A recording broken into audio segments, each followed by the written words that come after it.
Was Jezebel truly the monster the Bible makes her out to be? A queen so wicked her name became a curse whispered through the ages? Or was she something far more dangerous?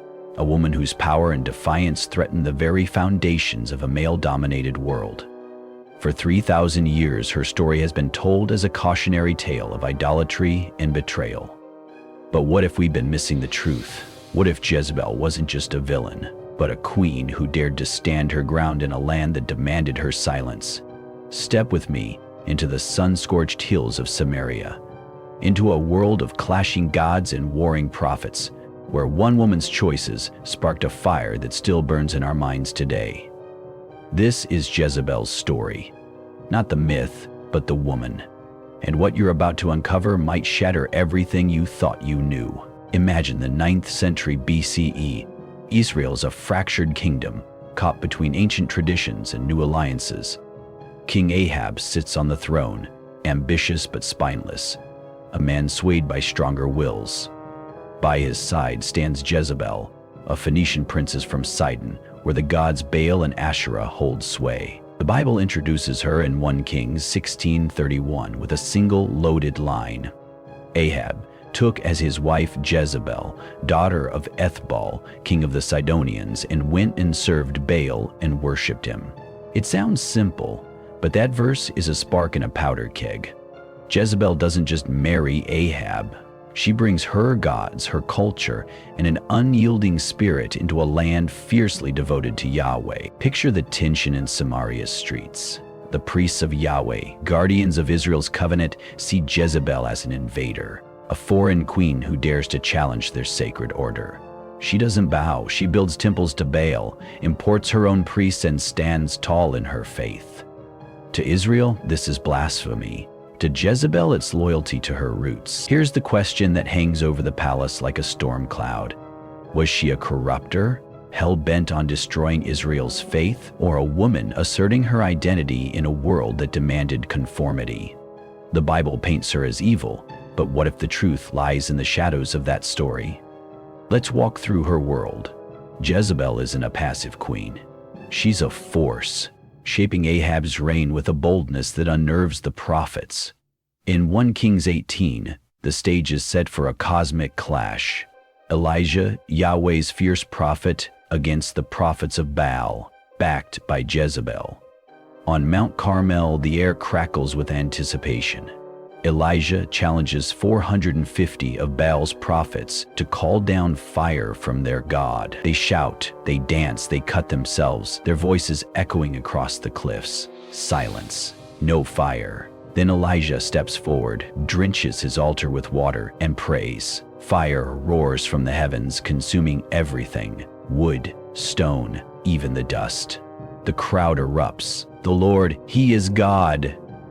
It's a victory for Elijah, but a crushing blow to Jezebel's faith. Now imagine her hearing this news. Her prophets, her people, humiliated then slaughtered at Elijah's command. In Daniel chapter 1 verse 19, she sends a message to Elijah, her words sharp as a blade. So may the gods do to me and more also, if I do not make your life as the life of one of them by tomorrow. This isn't just anger, it's defiance.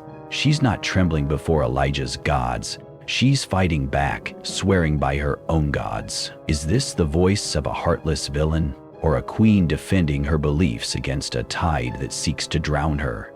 The Bible wants us to condemn her, but her fury burns with a deeper truth, a refusal to be erased. And yet, this moment is only the beginning.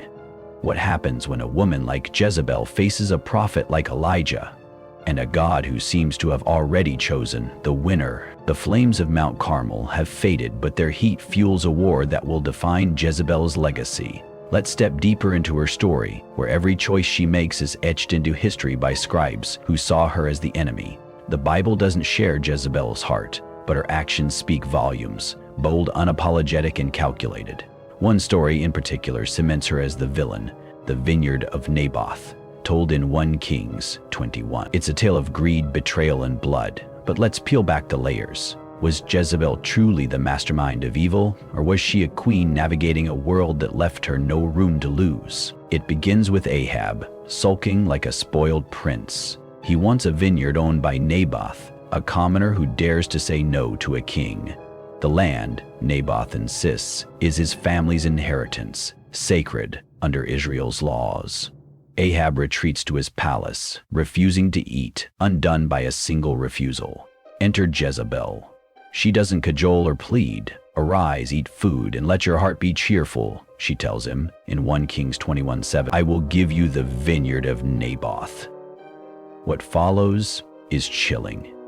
She orchestrates a plot.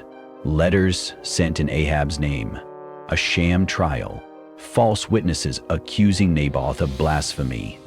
Naboth is stoned to death, and Ahab claims the vineyard. The Bible lays the blame at Jezebel's feet, calling her the puppet master of this injustice. But let's pause. In Phoenicia, where Jezebel was raised, kings held absolute power. Refusing a king's request wasn't just defiance, it was unthinkable. To Jezebel, Naboth's refusal wasn't just a personal slight, it was a challenge to royal authority. Her actions, ruthless by Israel's standards, might have been standard in Sidon. A queen ensuring her husband's rule wasn't undermined. Was she a scheming tyrant, or a woman playing the game of power by the only rules she knew? The Bible condemns her, but it's silent on Ahab's complicity. He accepts the vineyard without question. Why does Jezebel bear the full weight of the sin? Now consider the broader picture. Jezebel's influence threatens more than just vineyards. She's a foreigner, a woman, and a worshiper of Baal in a land clinging to Yahweh. Every move she makes, whether building temples or silencing dissent, challenges the prophet's grip on Israel. Elijah confronts Ahab after Naboth's death, declaring in 1 Kings 21:21-22 that doom will fall on Ahab's house, because of the evil you have done, and because you have made Israel to sin. Jezebel is named as the instigator, her name a lightning rod for blame. But what if her actions were less about evil and more about survival in a hostile land? Scholars point out that in ancient Hebrew, Jezebel's name, Izabel, might mean "where is the prince," or even "exalted by Baal." It's a name tied to her heritage, her identity. Yet in Israel it becomes a slur, a weapon to dehumanize her. Some ancient texts, like the non-canonical Book of Enoch, hint at cultural clashes between Israel and its neighbors, suggesting foreign queens like Jezebel were often scapegoats for broader tensions. Was she evil, or was she misunderstood? A woman whose strength was her crime? The answer lies in what comes next, because her story doesn't end with Naboth.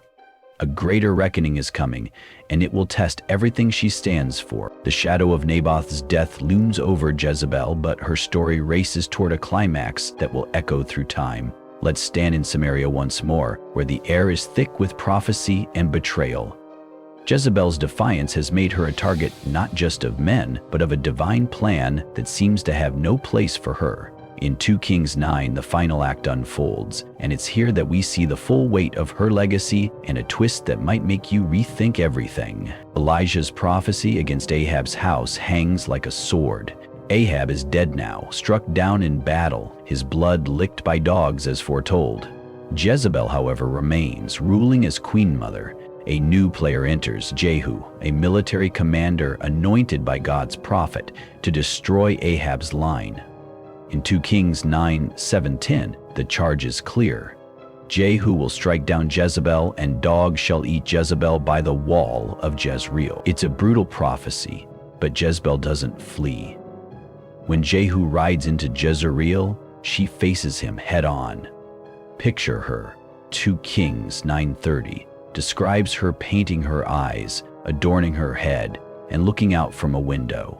Is this vanity, as some claim, or a queen refusing to cower, dressing for her final stand? Jehu calls to her servants, "Who is on my side?" 2 or 3 eunuchs betray her, throwing her from the window. Her blood stains the walls, and horses trample her body. Dogs devour her, leaving only her skull, feet, and hands, just as Elijah foretold. It's a gruesome end, meant to seal her as the ultimate villain. But let's stop here. Why does Jezebel face her death with such defiance? Why not run? Some scholars argue she knew her fate was sealed but chose to die as a queen, not a fugitive. In Phoenician culture, queens were often seen as divine representatives. Her final act, adorning herself, might have been a ritual, a claim to her identity in the face of annihilation. Here's the twist. Jezebel's death wasn't just about her. She was a symbol of everything Israel feared: foreign influence, female power, and rival gods. Her destruction was a message. No one defies Yahweh and survives. Yet, her story lingers. Revelation 2:20 uses her name to warn against false teaching, cementing her as a symbol of evil. But what if this was deliberate? What if the scribes, all men, wrote her story to warn against women like her, women who wield power unapologetically? The Bible doesn't tell us Jezebel's heart, but her actions scream of a woman who refused to be erased, even as the world closed in. What does this mean for us today? Jezebel's story forces us to ask, how do we judge those who challenge the status quo? Are they villains, or are they misunderstood? Her faith in Baal, her ruthlessness, her defiance, they don't fit neatly into our moral boxes. Yet her story reminds us that truth is often buried beneath the victor's narrative. Even in her fall, Jezebel forces us to question, who gets to write history and who gets to be remembered? Jezebel's body lies broken in Jezreel, her legacy scattered like dust. But her story doesn't end there. It lives in the questions we carry, in the truths we dare to seek. Let's step back from the blood and prophecy to ask, what does Jezebel mean for us now? Her name has been weaponized for centuries, a shorthand for betrayal and sin. Yet, beneath the condemnation, there's a woman whose strength shook a kingdom. Let's explore what her life and death reveal about power, faith, and the stories we tell. Jezebel's clash with Elijah wasn't just a battle of gods, it was a collision of worlds. Israel's prophets saw her as a threat to their covenant, a foreign queen who brought chaos.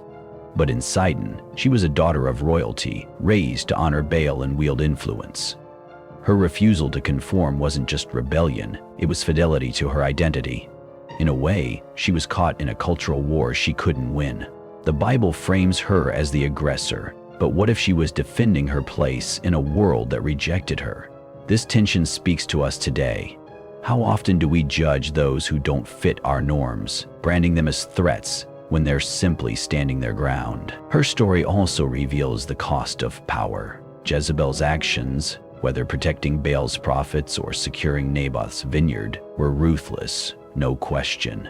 But they reflect a truth we rarely face. Power demands sacrifice. She chose to protect her husband's throne, her gods, her legacy, even if it meant blood. Does that make her evil or human? The Bible says in Proverbs 16:18, pride goes before destruction, and Jezebel's pride was her crown and her curse. Yet God's judgment on her house didn't erase her impact.